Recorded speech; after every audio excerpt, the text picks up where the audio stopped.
Today we're going to talk about how sometimes random encounters get a bad rap, how not all GMs like them, but we think they're kind of amazing.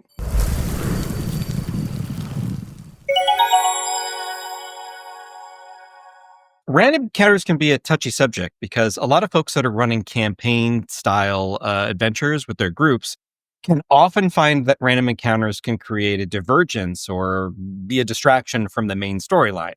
Well, that very well can be the case, but the thing is, not all random encounters are created equal, and we're going to go through 5 different elements that Ben and I use when we're creating random encounters and utilizing random encounters in the Land of Eem. First off, let's talk a little bit about why specifically GMs avoid random encounters. Well, like you said, some of them think that they're filler and unnecessary and just getting in the way of their story, which, can be the case sometimes if you're running a really strict railroad session. Railroads are sort of inherently problematic in their own right. So I don't think we can really look at that as a great argument for not using random encounters. The other argument is that they're sort of difficult to incorporate on the fly.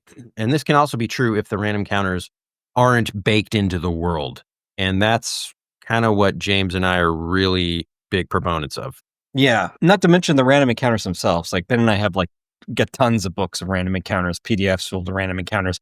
And a trend that we usually see is that so many random encounters are combat oriented. A random encounter that's not just fighting some random creature that may not fit into the scenario, the world, the campaign, is a huge opportunity to develop setting and to increase the reward of traveling from one location to another on this grand quest. Yeah, it's part of the exploration and discovery pillar of games where you're encountering new creatures. Maybe you're discovering something amazing, just like a little hidden nook with a treasure hoard or something. Unearthing details about factions or conflicts that are taking place in the region. Right. Well-crafted encounters will reinforce the tone of the game, the lore, and the setting. And they will expand your players' interest in everything that's going on in the world. For instance, maybe the PCs bump into some pilgrims that are actually evacuating a small town that's been impacted by the villain of the campaign or by some element of conflict that's taking place in the region. This is a way to build the conflict and build the sense of dread or build the sense of urgency for the character's main quest. But it also can take the story into new directions without actually ruining the campaign in the first place. And that's another element of why we think random encounters are great, because those new directions, especially if they're embedded in the setting, can be a way for the characters to develop their own personal quests, develop on conflicts that are taking place with locals that are on the way to their final destination, and ultimately give PCs an element of choice, an element of choices that need to be made. Which can be a great way to build agency in the characters without losing that primary campaign thread. Also, random encounters are a great tool for pacing, which may seem counterintuitive if you think that they're ruining your pacing. When you're traveling across the map, it's great to have these moments that sort of punctuate the journey. Yeah, we talked about this in one of our previous episodes, how to make travel feel rewarding, like how to actually take exploration and turn it into an element of the game that leaves the PCs and the GM feeling really rewarded for going on that big journey, that big campaign. And random encounters that are entrenched in the setting can really create that opportunity to create additional story beats that maybe, deep breaths before the plunge, as so to speak. Well, they can introduce new characters to the situation. They can introduce new locations that, you weren't aware of. I think there's a big misconception that you roll a random encounter and it's just going to nosedive the session. Whereas I can't tell you the number of times where I'm GMing and it feels like there's a lull and maybe the PCs don't know what to do.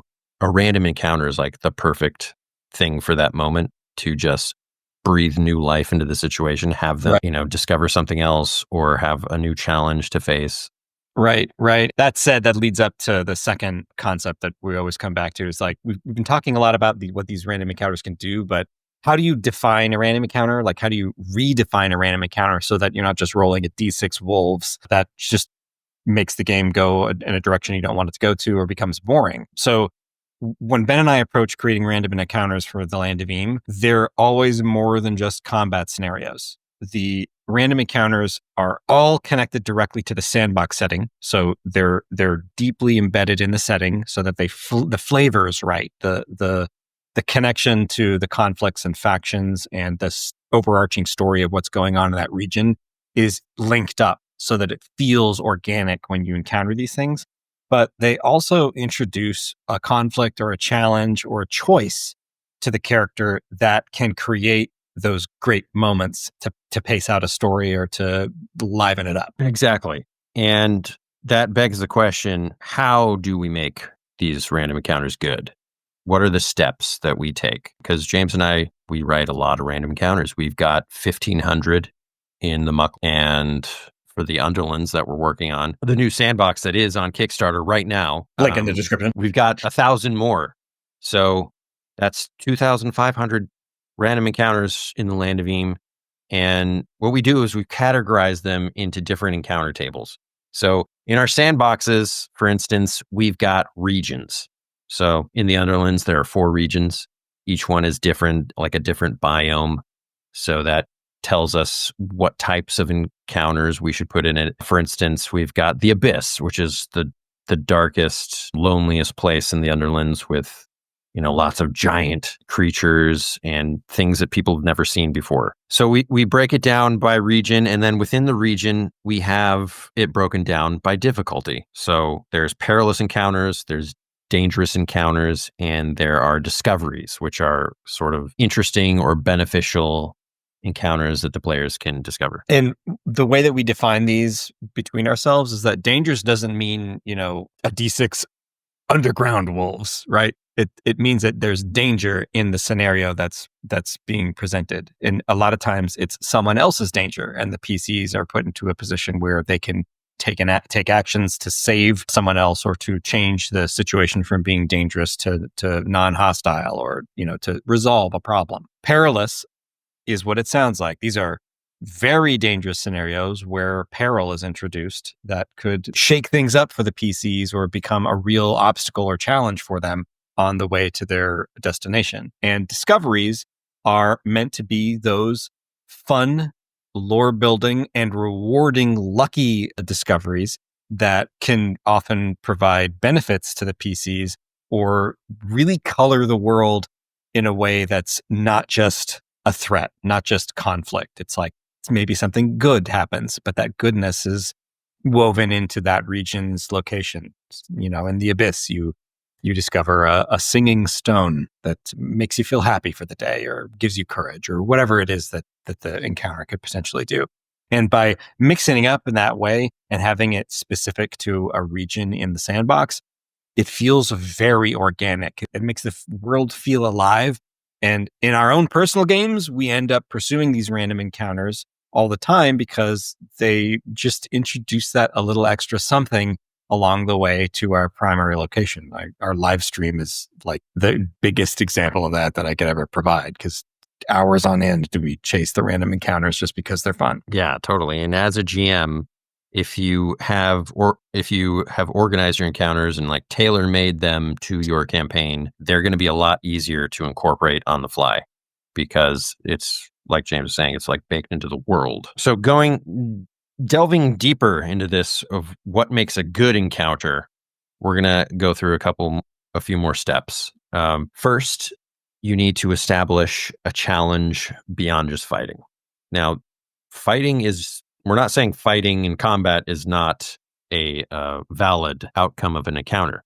Yeah, but you're on the road, you get attacked by bandits. There's benefits to that. Right. But it's also great to throw in a little tweak or twist. You don't always have to fight and go toe-to-toe with the bandits. There should be things within the encounter that tell the players, oh, this is also happening. Yeah, or the bandits are impacted by something going on in the region, like they're hard on their luck because their town was, ransacked by someone else, and they're doing what they can to survive.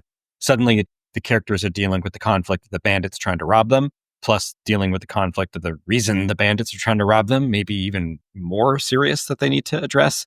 Maybe the bandits can be negotiated with, and all these different elements wrapped up into a single encounter can end up spanning an entire session in a really satisfying way, in a way that doesn't feel like a boring divergence. Yes, all these little wrinkles, they're going to provide meaningful choices for the players. And that's our second point of what makes a good encounter. Meaningful choices. We've got to have our players encountering these things and running through a Rolodex of options, not just, okay, I guess we got to fight these wolves now. The third thing is a random encounter should illuminate something about the world.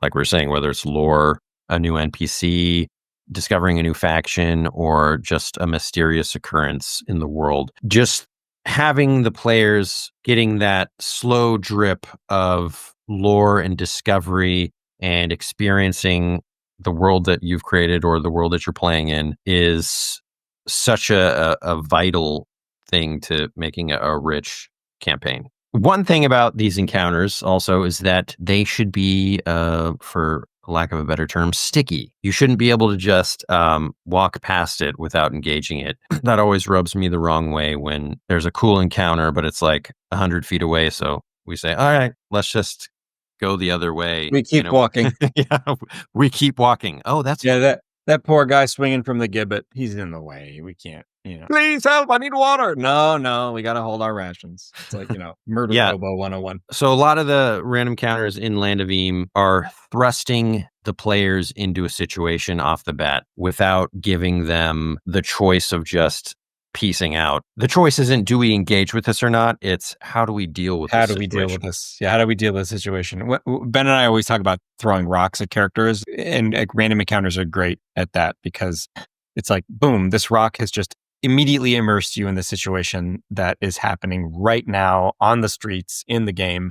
And maybe it is the last thing the PCs need to deal with, but that's great. That's right. great. And it's not like, is this rock going to be thrown at me? It's, the rock has been thrown. What do you do? Yes. You don't get to choose if you. it's this scenario has happened. The avalanche is happening. You've got to do something about this. You got to get out of there, whatever it is. But the avalanche is happening. It's not, there could be, there might be, there is. That's another helpful tip for the GM is just, it's there. You got to deal with it. It's not voluntary. That will make much more exciting scenarios and it'll be a lot easier to incorporate because it's happening. It's there. Right. And our experience is that PCs just like snap to it. They're so trained to deal with the conflicts that they're just immediately think, okay, like how do we deal with this? Like, we got to be there tomorrow. Our deadline's tomorrow to deliver this MacGuffin, but instead we've got to deal with these, harpies that stole the MacGuffin or whatever. It's a great way to just add a ton of depth on top of what's actually happening in the campaign. It just, these details are great. And the last point is that random encounters are a GM's best friend. They, like we're saying, add depth and immersion. They're efficient in terms of prep. I know that when I'm running Land of Eem, I can rely on random encounters to fill out the adventure.